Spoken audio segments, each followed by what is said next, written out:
your bags and get your passport. You're going on another trip with Travel in 10.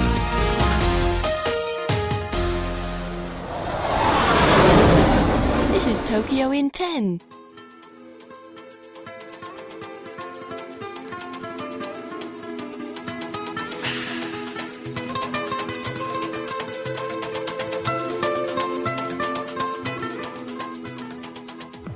Hi, this is David Brody, and this is Tokyo in 10. Tokyo in 10 is a 10-minute audio guide to the world's biggest city. We're going to be taking you to visit some of the best restaurants, nightclubs, shopping, festivals, and events here in the city. And this weekend, for our second podcast, we're going to go visit, first of all, Tokyo Sea Life Park, and then go have dinner in Tsukijishima. And Tokyo Sea Life Park is a great aquarium. It's about a 15-minute train ride from central Tokyo. First of all, you go to Shinkiba Metro Station, and then switch from there to the JR trains, and it's only one more stop away. And we hope you'll board the train with us as we go visit Tokyo Sea Life Park.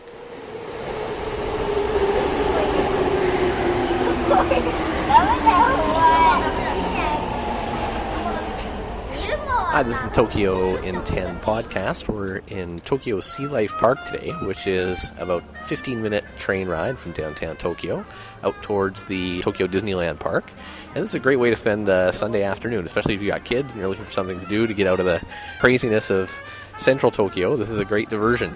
It's a holiday weekend, so there's a lot of activity. They've got a jazz band here playing in the courtyard. A great park with excellent views out to the ocean side. You can actually see Disneyland's only one train ride away, so you can see that in the distance as well. And the Sea Life Park itself is, as you come up, a big glass dome that they've really interesting architectural design where it looks like it's sitting out on the ocean. They've got sort of an infinity pool with the glass dome sitting on top, and the whole aquarium is built down below it with a variety of different types of fish and sea creatures all throughout. And as you go downstairs, first thing you'll see is a theater you can go into with a high-definition movie, Japanese language movie, but sort of gives you an overview of what you're going to see in the park. It's only $7 to get in, so a really inexpensive place to get away for the weekend. And some really cool fish tanks, an enormous tank with all kinds of tuna from the Tokyo area. And then one great thing, too, is if you're a scuba diver or a snorkeler, they've got a series of tanks from all around the world featuring all kinds of different sea life, where if you've been snorkeling before in the Pacific Ocean or the Caribbean Sea, you get a chance to see all the different types of sea animals that you're familiar with. And probably the most popular attraction is their huge penguin exhibit, and the largest exhibit of penguins anywhere in Japan.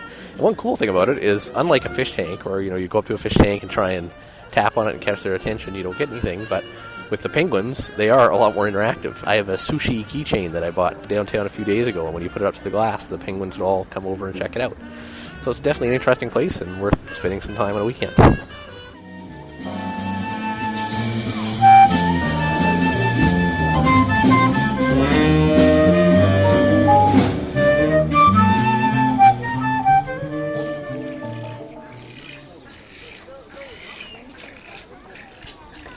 Hi, and welcome back to the Tokyo in 10 podcast. We're still here at Tokyo Sea Life Park today, and we found another great spot that we thought some of you might be interested in. If you're coming down to Sea Life Park and go past the main entrance to the park and just keep continuing straight on down right to the seaside, you're going to find a great park just off to your right-hand side. A beautiful spot if you're looking for a place to have a picnic on a weekend. It's right down on the ocean side. They've got picnic benches up on some hills here, wildflowers and trees and things all around. You can probably hear some of the birds and crickets and that in the background. And that type of scene you'd find a lot of places here in Tokyo, and a really nice place if you're looking for something different to do. If you are looking to have a picnic on a weekend, one thing we'd recommend, there's a great store in the Ginza area called Media, where you can pick up all sorts of imported cheeses and imported wines and all the supplies you'd possibly need for a picnic there. It's called Media. Media just spelt as it sounds with a YA on the end of it. Right in central Ginza, about a 2-minute walk from the Apple store there. So if you are looking for a picnic on a weekend, great place to go. We found you both the park and the place to get your supplies.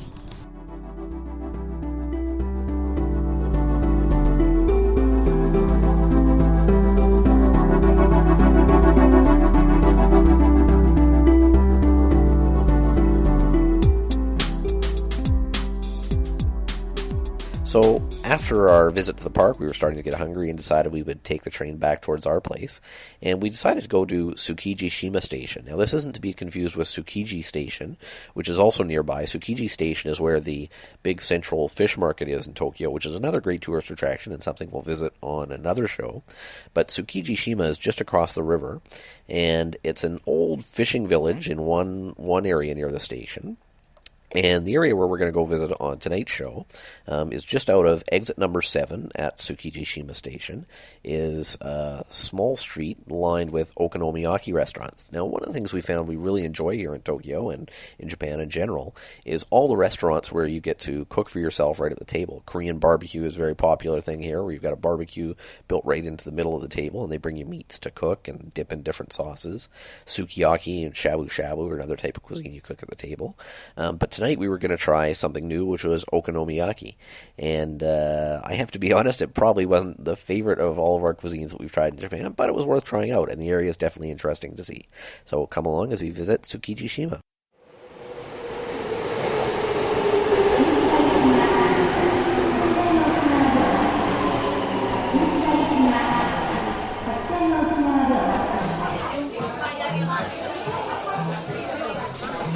Here in Tsukijishima in a okonomiyaki restaurant, which is a lot of people call it a Japanese pancake, but it's sort of a round combination between a omelet and a pancake would be my best description.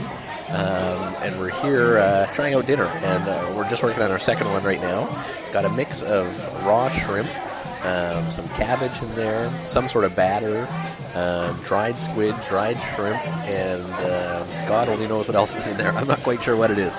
It takes about 10 minutes to cook, and basically after you're done with that, you've got a whole range of stuff you can put on the top, from soy sauce, sort of a ponzu type sauce, maybe soy with some lemon in it, or more commonly they've got like a Worcestershire sauce and a mayonnaise. And as you come out of Tsukijishima Station, you'll see hundreds of restaurants like this. There's one little sort of market-type street where there are okonomiyaki restaurants line both sides of the street. We picked this one because they had good Bob Marley music playing as we walked by, and lots of people outside, and filled with smoke. It looked like a cool place, so we're giving it a go. Definitely a little bit different, but not bad.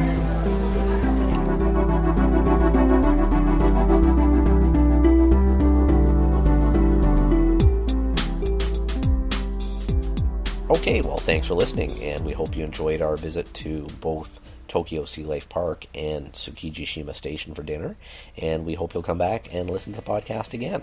Hope you enjoyed it. This was Tokyo in 10. You're listening to Tokyo in 10, your 10-minute window on the world's biggest city.